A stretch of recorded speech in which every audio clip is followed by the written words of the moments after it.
सवालों से समझिए समय की भूमिका। एक समय इन्वेस्टर्स का सवाल होता था कितना बनेगा, कितना मिलेगा। अभी निवेशकों का सवाल है कब तक गिरेगा। एक्चुअल में जब मार्केट्स में गिरावट होती है तो ऐसा नहीं कि सभी चीज़ें गिर जाती हैं और ऐसा नहीं कि मार्केट्स में भी सारी चीज़ें गिर जाती हैं। हम लोग बात कर रहे हैं इक्विटीज़ की, हम लोग बात कर रहे हैं डेट्स की, हम लोग बात कर रहे हैं गोल्ड की, हम लोग बात कर रहे हैं सिल्वर की और हम लोग बात कर रहे हैं रियल इस्टेट की। सारे एसेट क्लास में विविधताएं हैं, सबकी अपनी अपनी भूमिकाएं हैं और इन भूमिकाओं को हमको इसी रूप में लेना चाहिए कि एक केमिस्ट की दुकान है जिसमें इन्वेस्टर की एलर्जी को ध्यान में रखते हुए, उसकी बीमारी को ध्यान में रखते हुए, उसकी बीमारी के अनुरूप उसके लिए योग्य दवाई देने का काम करते हैं। प्रिस्क्रिप्ट करने का काम करते हैं डॉक्टर और देने का काम करते हैं केमिस्ट। क्या ये तय है कि केमिस्ट की दुकान की सारी दवाइयाँ ही बेहतर हैं? सबके लिए सब कुछ एक ही दवाई बेहतर है? नहीं। अलग अलग बीमारियों के लिए अलग अलग दवाइयाँ अलग अलग मात्रा में और अलग अलग फ्रीक्वेंसी में दी जाती हैं। उनके साथ कुछ पथ परहेज भी होते हैं और इसमें एक बात और भी ध्यान रखा जाता है कि आपके रोगी की स्वास्थ्य की स्थिति, उनको किसी वस्तु विशेष से किसी चीज़ विशेष से एलर्जी तो नहीं है ना। ऐसे ही निवेशकों को निवेश सेल करते समय इन बातों का विशेष रूप से ध्यान रखा जाना चाहिए।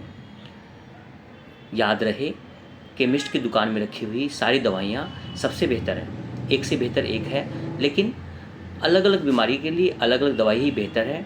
किसी एक दवाई को सभी दवाइयों का मूल कहना गलत होगा, क्योंकि बीमारी अलग तो इलाज भी अलग ही होता है। तो ये चुनने का काम कौन करता है कि कौन सी बीमारी में कौन सी इलाज बेहतर होगी या कौन सी दवाई बेहतर होगी, उस दवाई की मात्रा क्या होगी, बीमारी का प्रकार क्या है? अनुभवी डॉक्टर। जिस प्रकार आप अनुभवी डॉक्टर चुन करके अपनी सेहत के साथ अच्छा काम करते हैं, रोग को ठीक करने का काम करते हैं, उसी प्रकार निवेश की दुनिया में भी आपको सही एसेट क्लास का चुनाव, सही मात्रा का चुनाव के साथ एक वित्तीय सलाहकार को साथ में लेकर चलने की आवश्यकता हमेशा बनी रहती है। वित्तीय सलाहकार के बिना आप अगर कोई जर्नी करते हैं ना, तो आप ये समझिए कि आप एक एरोप्लेन में बैठे हैं और आपने कुशल पायलट का चुनाव नहीं किया है, तो आपके पायलट के क्रैश होने की संभावना हमेशा बनी रहेगी। अब अगर हम लोग इक्विटीज़ की बात करें तो इक्विटीज़ में भी डिफरेंट एसेट क्लास हैं। कुछ स्मॉल कैप फंड्स हैं, कुछ लार्ज कैप फंड्स हैं, कुछ मिड कैप फंड्स हैं। उसके अलावा कुछ ओवरसीज फंड्स हैं जो फॉरेन मार्केट में, ग्लोबल मार्केट्स में पैसा इन्वेस्ट करते हैं। डेट फंड्स, बॉन्ड फंड्स अलग कैटेगरी हो गई, गोल्ड और सिल्वर अलग कैटेगरी होगी। उनका कम्बिनेशन किस रूप में लगेगा, उस पैसे से क्या लाभांश मिलेगा, आपकी कुछ ज़रूरतें अलग हैं। कुछ निवेशकों को हर महीने पैसे की आवश्यकता होती है, कुछ इन्वेस्टर्स को ग्रोथ की आवश्यकता होती है, कुछ को बच्चों के भविष्य के लिए पैसा निवेश करना होता है दीर्घकाल के लिए, कुछ को ओवरनाइट फंड्स के थ्रू रातों रात कभी भी पैसे की रिक्वायरमेंट बनी रह सकती है, कंटीजेंसी फंड की रिक्वायरमेंट होती है। तो जैसे इन्वेस्टर वैसी व्यवस्था करके देता है आपको आपका वित्तीय सलाहकार। तो वित्तीय सलाहकार की भूमिका को बिल्कुल भी इग्नोर ना करें, क्योंकि यही वो लोग हैं जो बताते हैं आपको सही तीखा और सही लाल। हमारे कुछ सम्मानित निवेशक जो हैं वो डायरेक्ट फंड्स में इन्वेस्टमेंट करते हैं, क्योंकि डायरेक्ट फंड्स में क्या होता है ना कि एक्सपेंस रेशियो कम होता है, क्योंकि वहाँ पर आपके ब्रोकर का इन्वॉल्वमेंट नहीं होता है। लेकिन आप ये तय माने कि आपका ब्रोकर ही वो व्यक्ति है जिसने लंबा समय अपने अध्ययन के थ्रू, आपको पढ़ने के थ्रू, मार्केट साइकिल्स को देख करके बिताया है और अपने अनुभव के आधार से आपके लिए बनाता है बेस्ट कंपोजिशन, सही तीखा सही लाल। कौन बनाएगा ये? खाना बनाने की बात करें तो सही तीखा और सही लाल का कम्बिनेशन शायद संजीव कपूर कर सकते हैं। बाल काटने की बात हो तो जावेद हबीब कुशल हैं। उसी तरह से निवेश में आप उन लोगों की भूमिका को इग्नोर नहीं कर सकते जिन्होंने CFP जैसे कोर्स करके या 20 साल 25 साल से लगातार मार्केट के भी डिफरेंट साइकिल्स का चुनाव करते हुए फ्रंट फुट पे खेला है अपने आप को और दिया है समय।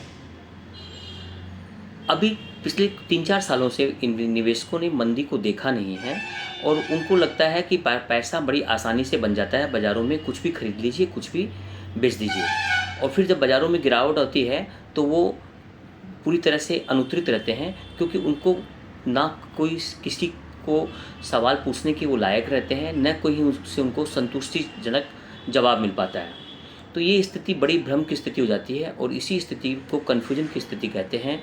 और ये कन्फ्यूजन की स्थिति करती है बड़ा भारी अनसर्टेनिटी का काम, और उस अनसर्टेनिटी के अंदर में आदमी जो है जोखिम उठाने की स्थिति में जब नहीं रहता है तो करते हैं बड़े गलत सलत फैसले, उनके थ्रू कभी अनटाइमली बेचने का काम तो अनटाइमली खरीदने का काम।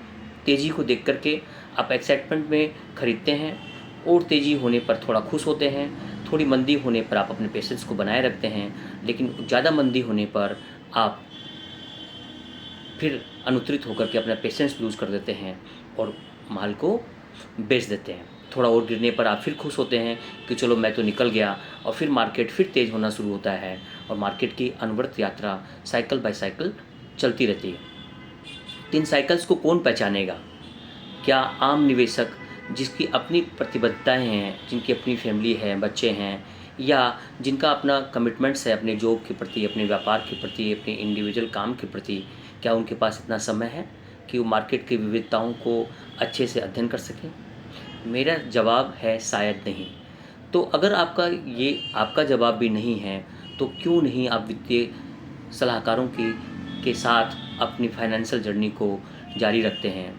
समटाइम्स शॉर्ट टर्म के लिए आप खुद से भी काम कर सकते हैं, किसी जिगजैग प्रोसेस में जाकर के, किसी रोलर कोस्टर के अनुभव को करने के लिए, किसी एक्साइटमेंट को फील करने के लिए आप डायरेक्ट कुछ कर रहे हैं तो ठीक है।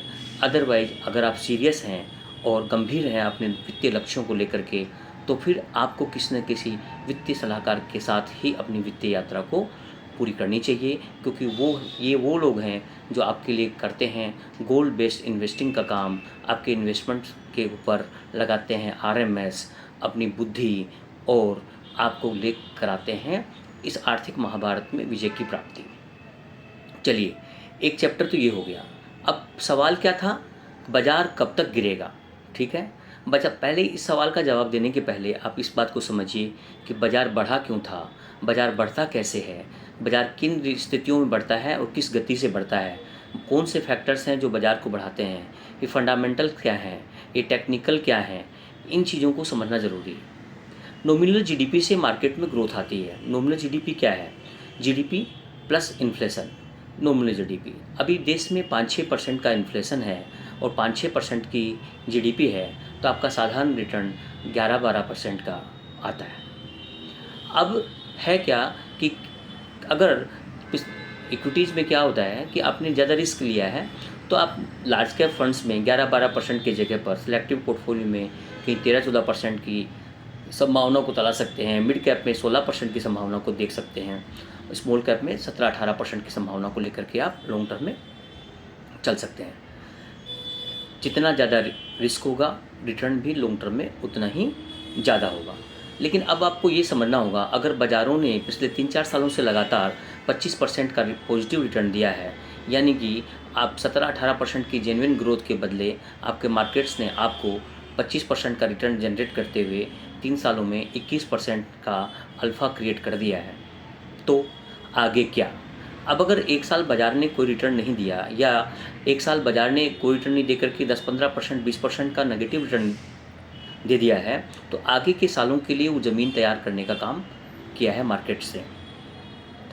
तो बाज़ारों को नज़दीकी से देखना होगा, वोलेटिलिटी को समझना पड़ेगा। वोलेटिलिटी और गिरावट समटाइम्स आपके लिए अच्छी होती है, क्योंकि यही ऐसा समय होता है जिसमें आपको मिलती है ज़्यादा यूनिट्स। इक्विटी मार्केट्स में इन्वेस्टमेंट करने का सबसे अच्छा तरीका नो डाउट एसआईपी ही है, लेकिन एसआईपी भी कब किस फंड में करनी है और उसका कम्बिनेशन क्या होगा। जैसे जब भी हम इन्वेस्टमेंट्स की बात करते हैं, तब अपने सम्मानित निवेशकों से एक निवेदन करते हैं कि आपने 4 एसआईपी अगर इक्विटी फंड्स में की है, इंडियन इक्विटी फंड्स में की है, तो आपको 5वीं एसआईपी ग्लोबल फंड में करनी चाहिए, सो दैट कि कभी ऐसा हो कि इंडिया का मार्केट किसी कारण से बड़ी गिरावट में चला जाए, तो ग्लोबल मार्केट आपको आपके रिटर्न्स को कंपनसेट करेगा। कैसे? जैसे इंडिया ग्लोबल मार्केट जो है डॉलर ड्राइव इन है, और ऐसे में क्या होता है कि 4-5% आपका हर साल, या एवरेज 3-4% के साल से हर साल डॉलर जो है आपका रुपए को मजबूती से बीट करता है। प्लस क्या है कि विश्व की अर्थव्यवस्थाएं, भारत की अर्थव्यवस्था दोनों अलग अलग होने के कारण डाइवर्सिफिकेशन का आपको लाभ मिलता है। ठीक है, कुछ एसआईपी जो ना आपको डेट फंड्स में भी करनी चाहिए, जिसको कंटीजेंसी बोलते हैं, जिनमें गिरावट नहीं आती है, क्योंकि या गिरावट कम आती है, वोलेटिलिटी कम होती है, क्योंकि वहाँ इंटरेस्ट रेट फिक्सेशन का काम होता है। तो आपको जो एसआईपी आपने चुनी है ना, उस एसआईपी में भी स्मॉल कैप फंड्स ने रिटर्न अच्छा बनाया, आपने अपना 100% पैसा स्मॉल कैप में डाल दिया, या लार्ज कैप ने या मल्टी कैप फंड्स ने या इंडियन फंड्स ने भी रिटर्न अच्छा बनाया, तो आपकी पसंद हो गई इंडियन फंड्स। बैक मिरर में गाड़ी देख करके चलाना मेरे हिसाब से समझदारी का काम ऑलवेज नहीं है। समटाइम्स गाड़ी चलाते समय हम पीछे बैक मिरर में देखते हैं कि पीछे कौन सी गाड़ी आ रही है, लेकिन हमारा ध्यान तो आगे की तरफ, फॉरवर्ड की तरफ ही रहना चाहिए। इसी तरीके से पास्ट में क्या हुआ, किन फंड्स ने रिटर्न बनाया, अगर उनको फोकस करते हुए ही हमने अपना सारा पैसा पीछे की परफॉर्मेंस के हिसाब से कर दिया, तो आगे हमारा एक्सीडेंट तय है। क्योंकि पीछे जो हो गया वो हो गया, जो बेस्ट परफॉर्मर हैं पीछे वो आगे वर्स्ट परफॉर्मर हो सकते हैं, और परिस्थितियों के हिसाब से जो वर्स्ट परफॉर्मर है आज के, कल के वो बेस्ट परफॉर्मर हो सकते हैं। बात को ऐसे समझिए, जैसे सर्दी और गर्मी का साइकिल चलता है ना, तो अगर आपने दिन के 12 बजे की धूप को देख करके और आपने सोचा कि फॉरएवर धूप ही रहेगी और आपने धूप पर सारा पैसा इन्वेस्ट कर दिया, तो शाम के समय में जब अंधेरा आएगा तो उस समय क्या करेंगे आप। इस बात को ऐसे भी समझिए कि जब आपके यहाँ दिन था तो अमेरिका में रात थी, और अमेरिका में दिन था तो आपके यहाँ रात थी। तो अगर आपने सारा पैसा इंडिया में ही निवेश कर दिया, तो रात को जब इंडिया सो जाएगा तो आपका रिटर्न नहीं बनेगा। तो ऐसे में क्या है कि अगर आपने कुछ पैसा अमेरिका के साथ या यूरोपियन कंट्रीज़ के साथ, जहाँ विपरीत परिस्थितियाँ हैं, वहाँ निवेश किया है, तो एक तो कॉन्ट्ररी कॉल हो गया, आपकी रिस्क में विविधता आ गई, और दूसरा क्या है कि आपका डाइवर्सिफिकेशन होने के साथ साथ ख़राब समयों में आपके रिटर्न को पुल आउट करने का काम डाइवर्सिफिकेशन के साथ होता चला गया। हाँ, अब देखिए बात क्या है कि आप, सवाल क्या था, फिर दोबारा वहीं बातें हैं। क्या सवाल था हमारा, कब तक गिरेगा, बाज़ारों में गिरावट क्यों हुई है। पहले इस बात को ऐसे समझिए कि बाज़ारों में गिरावट इसलिए हुई है क्योंकि भारत के बाज़ारों में लगातार पैसे फॉरेन मार्केट से आ रहे थे, और वो आगे भी आते रहेंगे। लेकिन बीच में एक सेटबैक ये आया कि बहुत बड़ा अमाउंट कुछ सालों में तेज़ी से चाइना प्लस के कारण कुछ चाइना से इंडिया के मार्केट में शिफ्ट हुआ। ग्लोबल मार्केट्स को भारत का बाज़ार बहुत ही अच्छा लगा, जिसके कारण यहाँ पर पैसे ज़्यादा आए। लेकिन अब चूँकि विपरीत परिस्थितियों में भारत की स्थितियों से अलावा वहाँ की स्थितियाँ बेहतर हुई, वहाँ के बाज़ार कंपैरेटिवली चीप हुए हैं। प्लस जैसे अभी अमेरिका ने नई पॉलिसी जो लाई है, जिसमें टैरिफ वार उन्होंने शुरू कर दिया है, जिसके कारण दूसरा क्या है कि रुपये डॉलर का जो डिप्रिसिएशन हो रहा है, तो कहीं ना कहीं एफआईआई को लग रहा है ना कि वहाँ इंडिया के तुलना में बाहर में उनके लिए ऑप्शंस ज़्यादा हैं, और ज़्यादा लुक्रेटिव मार्केट होने के कारण स्टेबिलिटी और दूसरी चीज़ों को ध्यान में रखते हुए, वहाँ पर रिटर्न ज़्यादा बनने की संभावना को देखते हुए निवेशकों ने यहाँ से पैसा वहाँ ट्रांसफ़र करने का काम शुरू किया है। एक समय भारत में एफआईआई के कुल निवेश की 23% था, जो घट करके अभी 18% के आसपास आ गया है। आगे क्या, बाज़ारों में लगातार गिरावट बिकवाली नहीं बनी रहेगी, भारत के बाज़ार भी लुक्रेटिव बनते जा रहे हैं। तो आप ये तय मानिए कि आने वाले कुछ समय तक अभी वोलेटिलिटी लगातार बनी रहेगी। लेकिन अगर आप 5 साल 10 साल के लिए मार्केट में आए थे, तो फिर आपको घबराने की आवश्यकता नहीं है, विशेषकर जब आप असेट एलोकेशन के थ्रू मार्केट में आए हैं। किसी पार्टिकुलर स्मॉल कैप फंड्स को या किसी पार्टिकुलर थीम को पकड़ करके चलना उसी तरीके से नुकसानदायक हो सकता है जैसे एक ही बास्केट में सारे अंडों को डालना। इसके लिए निवेश में विविधताओं का होना ज़रूरी है, विशेषकर तब जब आपका इन्वेस्टमेंट के लक्ष्य जो है कंपैरेटिवली छोटा हो। लॉन्ग टर्म इन्वेस्टकों को भी इस बात का ध्यान रखना चाहिए कि बियर मार्केट और बुल मार्केट के 2 फेज हैं। सर्दी गर्मी बरसात के तरह, सुबह दोपहर शाम के तरह बाज़ार रोल ओवर करते हैं, बिजनेस रोल ओवर करते हैं। एक समय जब हमें एसी और पंखे की आवश्यकता होती है, दूसरे समय हमको हीटर और गर्म पानी की आवश्यकता होने लगती है। तो ये बदलाव जो है प्रकृति के साथ साथ निवेश की दुनिया में भी लागू होता है, और सही निवेशक या सही निवेश सलाहकार वही है जो इस बदलाव की परिस्थितियों को समय से पूर्व पहचान ले और आपके लिए करे वेल्थ बनाने का काम। क्या करना है आगे, आगे करना यही है, असेट एलोकेशन के थ्रू इन्वेस्टमेंट करना है, लगातार करना है, एसआईपी के रूट से इन्वेस्टमेंट करना है। एसआईपी के रूट से जब आप इन्वेस्टमेंट करते हैं और बाज़ारों में जो गिरावट होती है, तो वो गिरावट आपके लिए मौका होती है। लेकिन अगर आपने तेज़ी के मार्केट में वन टाइम इन्वेस्टमेंट किया है, तो वहाँ पे बाज़ारों में गिरावट के समय आपके पोर्टफोलियो में आएगी बड़ी गिरावट। ये बात और है कि अगर आपने दशकों के लिए इन्वेस्टमेंट किया है, तो फिर वहाँ पर आपका रिस्क जो है घट जाएगा, क्योंकि टाइम के हिसाब से अभी भारत को डेमोग्राफिक डिविडेंड मिल रहा है और भारत में निवेश एक अच्छा अनुभव साबित होगा आपके लिए। ये डेमोग्राफिक डिविडेंड क्या है? डेमोग्राफिक डिविडेंड को आप इस तरह से समझिए, ना भूतो न भविष्यति, ना भूतो न भविष्यति। आज भारत में 66% पॉपुलेशन ऐसी है जिसको हम वर्किंग एज पॉपुलेशन कहते हैं, 18 से 60 की उम्र के लोग। ये ऐसे लोग हैं जो प्रोडक्शन भी करते हैं और कंजम्पशन भी करते हैं। इकोनॉमी की ड्राइव करने के लिए दो इम्पोर्टेंट फैक्टर, पहला प्रोडक्शन और दूसरा कंजम्पशन।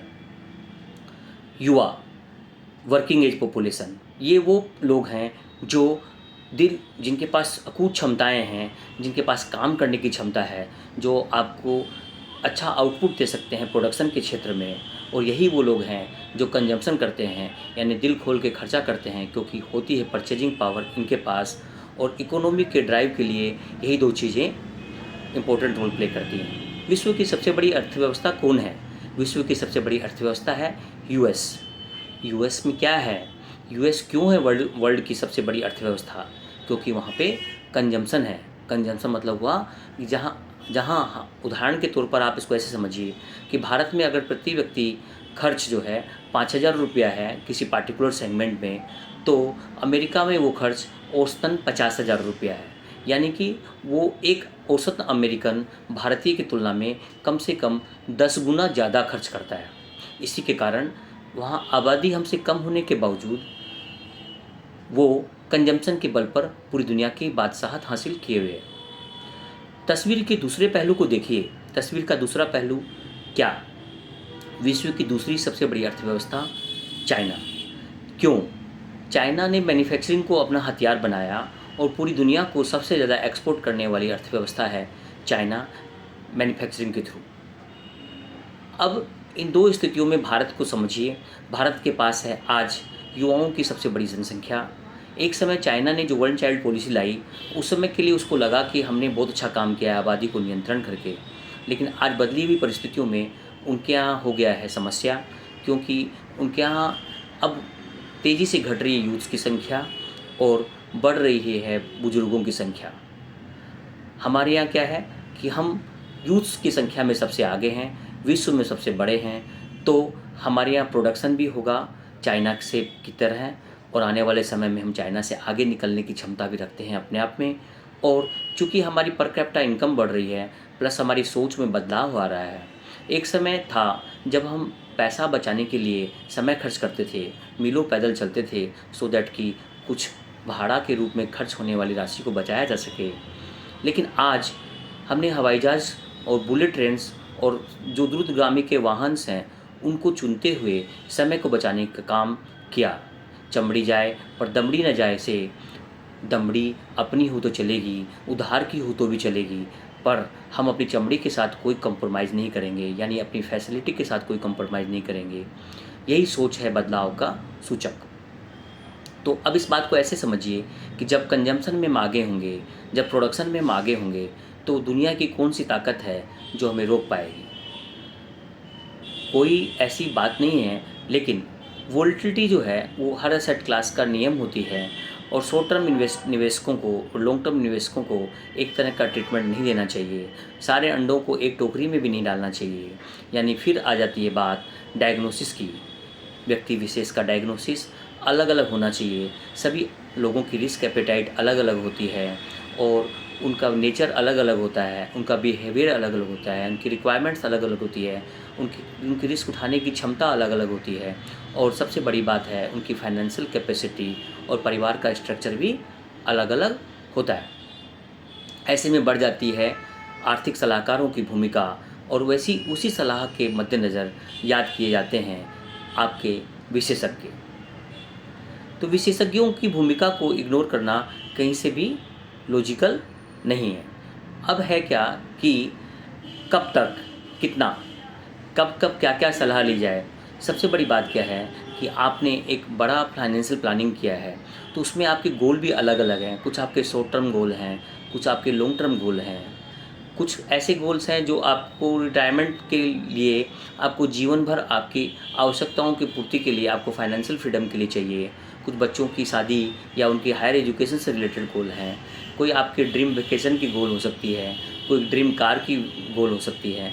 तो उन गोल्स को अपने एडवाइज़र के साथ डिटेल में डिस्कशन कीजिए, रिस्क को डाइवर्स कीजिए और पैसा बनाने का कीजिए काम। तो अभी फिर अपन आते हैं इसी बात पर कि भारत के बाज़ारों में गिरावट क्यों आ रही है। भारत के बाज़ारों में गिरावट इसलिए आ रही है क्योंकि बाज़ारों से पैसा निकल करके दूसरे बाज़ारों में जा रहा है। ये सिलसिला यूं ही लगातार नहीं चलता रहेगा और ऐसा नहीं है कि बाज़ार जीरो हो जाएंगे, क्योंकि निवेशकों का एक सवाल आता है कि हज़ार हज़ार पॉइंट मार्केट रोज़ गिर रहा है। तो क्या लगता है आज जो 74,000 या 75,000 का मार्केट है, जो 74-75 वर्किंग सेशंस में 1000 पॉइंट के हिसाब से लगातार गिरते गिरते जीरो हो जाएगा? नहीं। जब तक भारत की अर्थव्यवस्था है, जब तक लोग खा रहे हैं और पहन रहे हैं, जब तक आबादी ज़िंदा है, जब तक लोग कंजम्पशन कर रहे हैं, जब तक लोग प्रोडक्शन कर रहे हैं, जब तक जीडीपी है, तब तक ऐसी कोई बात नहीं है कि भारत की अर्थव्यवस्था या सेंसेक्स जीरो हो सकता है। वोलेटिलिटी बाज़ार का एक बहुत बड़ा गुण है और ये वोलेटिलिटी ही है जो आपके मार्केट के डिफरेंट साइकिल्स में आपके लिए करती है पैसा बनाने का काम। ठीक है, तो आप निवेशकों से मेरा एक मात्र निवेदन आज के पॉडकास्ट के थ्रू यही है कि आपको घबराना नहीं है, विचलित नहीं होना है केवल। लेकिन यह विचलन या घबराहट क्यों है? क्योंकि आप हैं अकेले। आपने किसी अच्छे सलाहकार को नहीं चुना है जिनसे करें आप बात और समझें एसेट एलोकेशन को, समझें आपके निवेश में गिर रहा है आगे तो आपको क्या करना चाहिए। क्या आपको अभी निकल जाना चाहिए? क्या आपको प्रॉफिट बुक करना चाहिए? क्या आपके लक्ष्य के नज़दीक हैं आप? किसी भी गाड़ी में बैठने के बाद कहीं भी पहुंचा जा सकता है, लेकिन जहां जाना है वहां पहुंचने के लिए उसी गाड़ी में बैठना ज़रूरी है। सपोज़ आपने अगर पूरब की तरफ कलकत्ता की तरफ जाना है, कलकत्ता जाना है तो आपको कोलकाता की गाड़ी में ही बैठना पड़ेगा, और दिल्ली जाना है तो दिल्ली की गाड़ी में, मुंबई जाना है तो मुंबई की गाड़ी में। दूसरा, एक बात को आप ऐसे समझिए कि आपको अगर ट्रेन की highest speed, suppose Patna Delhi राजधानी तेजस की स्पीड 130 किलोमीटर प्रति घंटा है, तो क्या आपको लगता है कि लगातार 130 किलोमीटर प्रति घंटा की दर से नॉन स्टॉप चलती रहेगी? नहीं। समटाइम्स ऐसे होंगे जब गाड़ी स्टेशन पर खड़ी होगी, समटाइम्स ऐसे होंगे जब किसी विशेष परिस्थितियों में गाड़ी को सिग्नल नहीं मिलेगा, और समटाइम्स ऐसे होंगे जब गाड़ी की स्पीड को कम करना पड़ेगा। तो राजधानी की स्पीड जो है एवरेज 130 किलोमीटर हाईएस्ट होने के बावजूद आपकी एवरेज स्पीड आती है 87 किलोमीटर, और आपके गंतव्य पर राइट टाइम पहुंचाने की स्थिति में लेती है 12 घंटे का, 12.5 घंटे का समय। निवेश की दुनिया में भी यही होता है। कभी लगता है कि बहुत अच्छा रिटर्न आ रहा है, ये रिटर्न 15%, 18% और 20% हो सकता है। किन्हीं सालों में 12% हो सकता है, किन्हीं सालों में 10% हो सकता है, किन्हीं सालों में 5% और किन्हीं सालों में नेगेटिव होते हुए एवरेज वही। फिर नॉमिनल जीडीपी की बात, 5%, 6% इन्फ्लेशन, 5%, 6% जीडीपी, रिटर्न आता है 11-12%। तो वस्तुस्थिति को समझिए और घबराहट का रास्ता मत चुनिए, क्योंकि ये वो रास्ता है, ये विचलन की वो परिस्थितियाँ हैं जो आपके लिए करती हैं आपको गोल से भटकाने का काम, और ये भटकाव आपकी फाइनेंशियल जर्नी के लिए करता है बहुत बड़े विघटन का काम। आप क्या करते हैं पैनिक की स्थितियों में कि बस मेरा इन्वेस्टमेंट बेच दीजिए। वैसे समय में जब बाज़ारों में गिरावट आ रही है तो आप क्या निर्णय लेते हैं? मेरा माल बेच दो। ऐसे समय में जब बाज़ारों में बहुत तेज़ी हो रही है तो एक्साइटमेंट के कारण आप महंगे वैल्यूएशंस पर बड़ा निवेश एक साथ करते हैं। फिर चक्रव्यूह में जैसे अभिमन्यु घुस तो गया था, लेकिन उसको निकलना नहीं आता था। कब निकलना है, कितना निकलना है, कैसे निकलना है, कहाँ घुसना है, कितना घुसना है। या आर्थिक चक्रव्यूह में आप किसी सारथी को साथ में रखिए। वो सारथी आपके लिए नॉलेज का काम करेगा, आपके लिए गाइडेंस का काम करेगा और आपको वित्तीय यात्रा में सफलता आपकी सुनिश्चित तय करेगा। अब करते हैं बात निवेश के दूसरे इंस्ट्रूमेंट्स की बात। इक्विटी के अलावा बाज़ार में दूसरे इंस्ट्रूमेंट हैं, जैसे डेट फंड्स हैं जो बॉन्ड्स में इन्वेस्टमेंट करते हैं, गोल्ड है, सिल्वर है जो प्रीशियस कमोडिटी कैटेगरी में आते हैं, इसके अलावा रियल इस्टेट्स हैं और डिफरेंट टाइप ऑफ इन्वेस्टमेंट हैं। तो आप इस बात को ऐसे समझिए, गोल्ड और सिल्वर में रिटर्न कैसे आता है। गोल्ड और सिल्वर प्रीशियस मेटल हैं और ये विश्व में जब भी किसी भी तरह की अनसर्टेनिटी आती है तो गोल्ड को इंटरनेशनल करेंसी मानते हुए सरकारें बढ़ाती हैं अपना रिजर्व और करती हैं इसके सुरक्षा के साथ अपनी इकोनॉमी को बूस्टअप करने का काम। जिस देश की इकोनॉमी में गोल्ड का रिजर्व जितना ज़्यादा रहता है उसको उतना ही ताकतवर, उसको उतना ही समृद्धि सूचक, या परिवारों में भी गोल्ड जितना जिसके पास रहता है उतना ही उस परिवार को समृद्ध माना जाता है। गोल्ड आपको अनसर्टेन टाइम में एक सर्टेनिटी देता है। इस बात को मोटे तौर पर या महीन तौर पर आप यूँ भी समझिए कि जैसे सपोज विपरीत परिस्थितियों में ऐसा कुछ होता है कि किसी देश पर आक्रमण हो जाता है तो वहाँ की जो करेंसी है, जैसे भारत में रुपया है या बांग्लादेश में टका है या दूसरी अलग अलग देशों में अलग अलग मुद्राएं हैं, तो क्या लगता है जब उस देश को दूसरे देश ने जीत लिया है या किसी तरह का कोई आधिपत्य जमा लिया है, जो कि अभी के वर्तमान समय में प्रैक्टिकल में ऐसा होता नहीं है, लेकिन विपरीत परिस्थितियों में आप सोचने में कहाँ नुकसान है। तो वहाँ पे क्या होगा कि आपकी जो देश की सरकार ने जो मुद्राएं छापी थी उन मुद्राओं का कोई मूल्य नहीं रहेगा, वो मुद्राएं जो है रद्दी के भाव हो जाएंगी, लेकिन आपके घर में जो गोल्ड है ना वो गोल्ड का वैल्यू बना रहेगा। वो गोल्ड दुनिया के किसी भी कोने में जाने पे वो गोल्ड ही रहेगा और उसकी वैल्यू बराबर बनी रहेगी। तो आपके सेविंग का एक पार्ट, आपके इन्वेस्टमेंट का एक पार्ट गोल्ड या सिल्वर में भी होना चाहिए। किन्हीं सालों में अगर गोल्ड और सिल्वर ने रिटर्न नहीं बनाया या कम बनाया, एवरेज रिटर्न कम बनाया, तो भी विविधता के तौर पर गोल्ड और सिल्वर आपके पोर्टफोलियो का हिस्सा होना चाहिए। हमने बात की इंटरनेशनल यानी अब्रोड फंड्स की जो विदेशी मार्केट्स में पैसा लगाते हैं। हमने बात की इंडियन फंड्स की जो भारत में पैसा लगाते हैं लेकिन अलग अलग बास्केट्स की, अलग अलग थीम्स में, और हमने बात करी अभी गोल्ड और सिल्वर की। तो अगर इस तरह से एसेट एलोकेशन की है आपने तो फिर आपके पास घबराने की कोई आवश्यकता नहीं है। अलग अलग निवेश के साइकिल्स को आपने समझा है, अलग अलग टेन्योर के हिसाब से अलग अलग इन्वेस्टमेंट किया है और आपने दिया है अपने इन्वेस्टमेंट को पूरा समय, तो फिर घबराने की कोई आवश्यकता नहीं है। एक महत्वपूर्ण बात यह है कि कभी कभी निवेश की यात्रा में एक बड़ा जोखिम होता है, वो होता है जीवन का या बीमारियों का। तो ऐसे में क्या है कि इंश्योरेंस की आवश्यकता अगर मैं ना रहा तो मेरे परिवार को कौन देखेगा। तो ऐसे में एक जीवन बीमा की आवश्यकता होनी चाहिए और की पॉलिसी सफिशिएंट अमाउंट की टर्म इंश्योरेंस के रूप में ज़रूर होनी चाहिए। दूसरा सवाल ये होता है कि अगर मैं बीमार पड़ गया तो मेरी बीमारी पर बड़ा खर्चा आएगा, तो जो मेरा निवेश लक्ष्य था, जो मैंने SIP शुरू की थी बड़े बड़े अमाउंट की, अब वो कैसे चलेंगी। या मेरी हार्ड अर्न्ड मनी जो है अब मेरी बीमारियों में चली जाएगी, तो मेरा सेविंग कैसे बढ़ेगा। प्लस मैंने जो दीर्घकाल के लिए निवेश किया था उसको अगर मेरे को शॉर्ट टर्म में निकालना पड़ गया बीमारियों के कारण, तो मेरी तो फाइनेंशियल प्लानिंग ख़राब हो जाएगी। तो अगर मैं ज़िंदा रहा, अगर मैं बीमार पड़ गया, तो अगर मैं मर गया, तो अगर मैं स्वस्थ रहा, तो इन सभी परिस्थितियों पर समान रूप से विचार करते हुए अनसर्टेनिटी के खिलाफ बीमा, जीवन बीमा, स्वास्थ्य बीमा की भूमिका को समझते हुए करना चाहिए। यहाँ निवेश नहीं, निवेश तो निवेश है, वो तो ग्रोथ की बात है। यहाँ पे करना चाहिए जोखिम के अगेंस्ट में इंश्योरेंस कवर, यानी कि आपको लेनी चाहिए एक सफिशिएंट अमाउंट की term insurance policy. If I die my family will get 2 crore, 3 crore, 5 crore as per my risk appetite, as per my income position. दूसरा, अगर मैं बीमार पड़ गया तो मेरे मेडिकल बिल्स को चुकाने के लिए होनी चाहिए एक सफिशिएंट अमाउंट की मेडिक्लेम पॉलिसी। और अगर मैं ज़िंदा रह गया लंबे समय तक, तो जब मैं नहीं कमाने लायक रहूँगा, यानी जब मेरे रिटायरमेंट के बाद की लाइफ होगी या मेरी ऐसी लाइफ होगी जिसमें मैं काम करने की स्थिति में नहीं रहूँगा या मेरा मन काम करने का नहीं रहेगा, तो उसके लिए आपके पास होनी चाहिए एक निवेश की अच्छी योजना जो आपको रिटायरमेंट लाइफ में भी हर महीने नियमित अंतराल पर बढ़ते हुए क्रम में दे सके रिटायरमेंट की भरपूर राशि, ताकि आप पाएँ फाइनेंशियल इंडिपेंडेंस। निवेश एक साधारण सी चीज़ है, लेकिन उसको कॉम्प्लिकेटेड हम अपने इमोशंस को डाल के कर लेते हैं।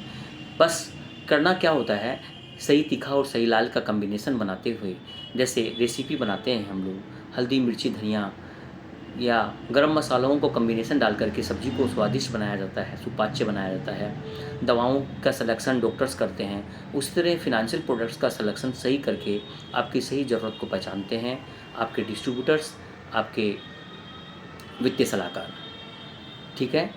हर क्षेत्र में, चाहे वो पेंटिंग का क्षेत्र हो, पेंटिंग के क्षेत्र से मेरा मतलब आर्ट एंड क्राफ्ट मकबूल फ़िदा हुसैन की बात कर रहा हूँ, चाहे वो फार्मा यानी मेडिकल लाइन का क्षेत्र हो, इंजीनियरिंग का क्षेत्र हो, तो जिन लोगों ने भी अपना समय, ज़्यादा समय वहाँ खर्च किया है, वो साधारण लोगों की तुलना में निश्चित रूप से कुछ ना कुछ बेहतर ज़रूर होते हैं, क्योंकि परफेक्शन जो है ना, वो डिसिप्लिन से ही आता है।